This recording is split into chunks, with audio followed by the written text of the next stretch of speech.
General Dunford, Secretary Carter said that the Russian presence in Syria has not affected the pace or the scope of U.S. operations there. Is that because the pace is slow and the scope is narrow? How does that happen when we have the administration saying that we're not going to have any sort of conflicts with Russian air presences in Syria? It would seem like it is affecting the pace and scope. Do you agree with Secretary Carter?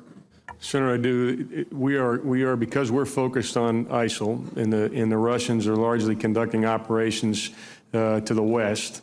We are not operating in the same area as the Russians right now, and we've had 2 or 3 incidents where we've had contact with Russian aircraft, and those preceded the memorandum of understanding that was signed on the 20th of the month. So I guess that goes back to what Chairman McCain said. A part of that is because we're not necessarily providing support to those who are not trained, who are trying to take the fight to a side where we're not specifically trained by us. Is that?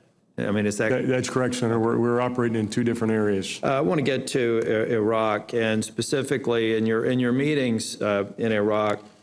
First, I'd like an update on Iranian presence there, and then secondly, I've only been here for 10 months, and the discussion about having the Iraqi government re-engage the Sunnis is already a broken record.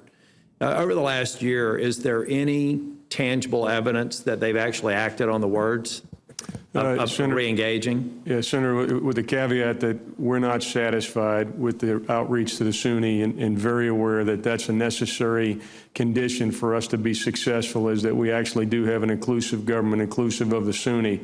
There has been some progress. For example, in the Anbar province, there was an agreement to train and equip 8,000 Sunni. We've had about 5,000 that have been identified, have been recruited, and have been trained of that 8,000 number. So that's slow progress. Is that more transactional? Sorry, General Dunford, I want to be sensitive to time.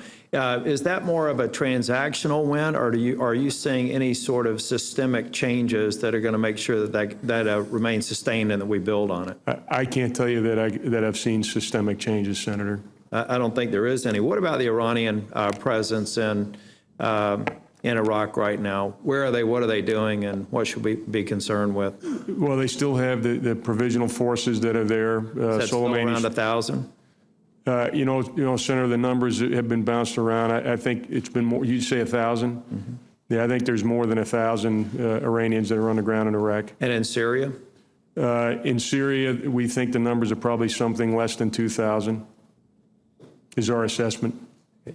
Secretary Carter, I appreciate you mentioning Sergeant Wheeler. I know that he was from Oklahoma, but he and his wife and 4 sons, including a 3-month-old, live down in North Carolina. I think that in that particular operation, you made a comment that those are operations that are probably occurring frequently, if not on a daily basis, frequently, and American soldiers are at risk. In my opinion, I think the Peshmerga would consider that a combat operation. Do you consider what Sergeant Wheeler was doing a combat operation? Sure, he was killed in combat. That wasn't the intent, obviously. He was accompanying those forces, but when he saw that they were running into trouble, he very heroically acted in a way that all the reports suggest spelled the difference between the success and failure of that important mission. So it truly was my final question, I want to start with General Dunford. General Dunford, were you consulted by the President before he vetoed the NDAA? I was not, Senator. Do you consider the NDAA being having been passed either positive or negative to the men and women in uniform in your efforts? Senator, I think my job is to identify the requirements that we need to support the force. Do you think some of those requirements were fulfilled by our passage of the NDA? Absolutely, Senator. Okay, and as a result of the veto, those requirements are not going to be fulfilled unless we can come up with a solution? Unless there's a solution, Senator. Thank you. Secretary Carter, were you consulted by the President before he vetoed the NDA? I was, yeah. And what was your recommendation to him? My recommendation was to support his veto. Was to support his veto? I supported it. I'll tell you why. That was going to be my next question. Sure. Two principal reasons. The first is that and I started saying this in March, and I believe it. Mr. Carter, I'm going to be out of time. There may be other people following up. Well, let me just tell you what those two, it's an important And then subject. to the extent the chair will let you continue, I will defer to him.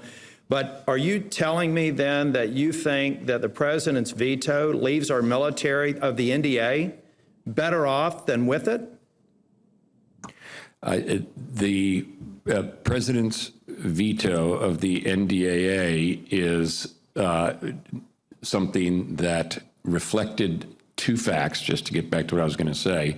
One is that we need, and I believe the Department of Defense needs, budget stability greater than a one-year horizon. And so taking a step foundation of base funding that is adequate. Mr. Secretary, nobody for our on this needs. committee disagrees with you. That's a well-worn path in discussions. It goes all the way back to sequestration.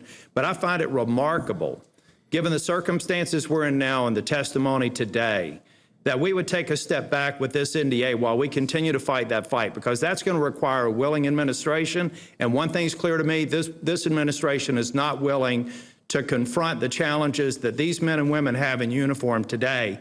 Taking a step back in these dangerous times, I don't think makes sense, and I respectfully disagree with your recommendation to support the veto.